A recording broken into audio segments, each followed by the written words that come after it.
James the Brick Wall here again, and I've got Paul Maiden, and we're going to run through basically compromising positions in a hook.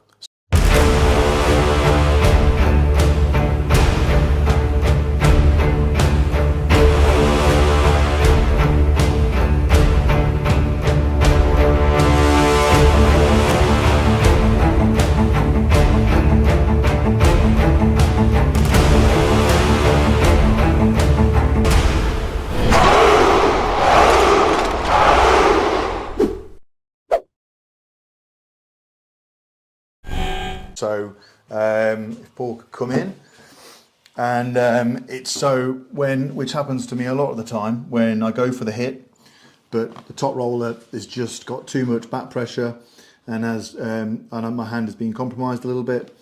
So basically, I've been in this situation so many times, and I'm still myself trying to master it, but I know what I've got to do. Basically. A lot of it is being patient, and there's a point where a lot of the time I don't actually hit to the pad at all. A lot of the time I need to just hit sort of 3 inches above the pad, because it's a long way to go, and if you know the top roll is strong, then you can basically compromise your own risk completely. Yeah. So basically what you're doing is you're actually stopping yourself a few inches before the pad, because you have the fear of if you hit too low, it comes down, and then you might just give away because you're being a bit greedy maybe to take. It's something that I've basically introduced in the last few months, because this year I've been introduced to such strong top rollers. Yeah.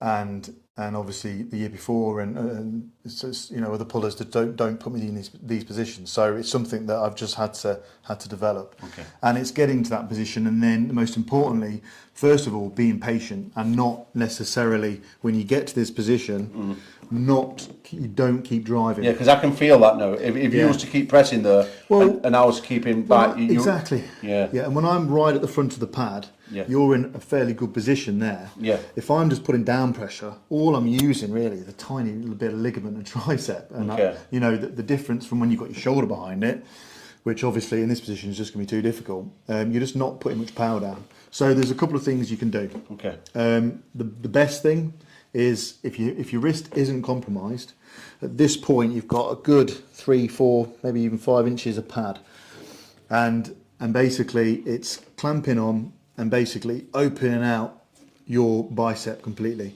So it's a lat drag here. Ah, right. Okay. So basically what you're doing is lining up my arm. Yep. Yeah. And then you're using your lats to open my hammer muscle, which obviously lats is always going to be hammer. Yeah, of course. Okay, yeah, exactly. Now, you can actually do it when even if your wrist is slightly bent back. There's obviously, arm wrestling's like we can be in all sorts of positions, and it's probably I would say the best thing to do.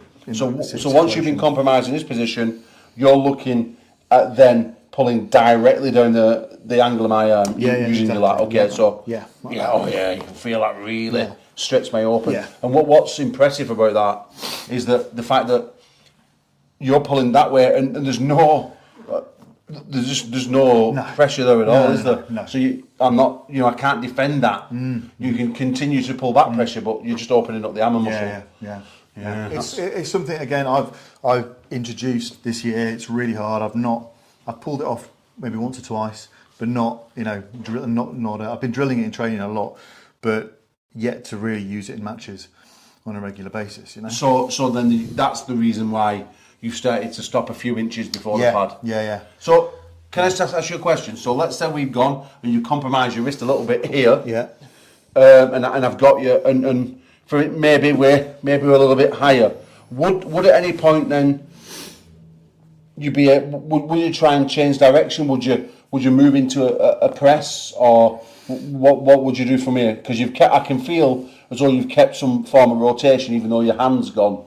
Would you try and change anything, or is that just the go-to move? It depends, It depends how worn out you are, whether it's round 4 or 5 in a super match, or whether you're fresh in the first match, because again, this is another thing. But sometimes when I hit and I haven't got to the pad, sometimes I'll reverse quickly as well. But I've seen you do that. I mean, you've done that with in training where you've gone in the hook, and I tend to do that up here though. Yeah, a bit more. You know, phase it from up here.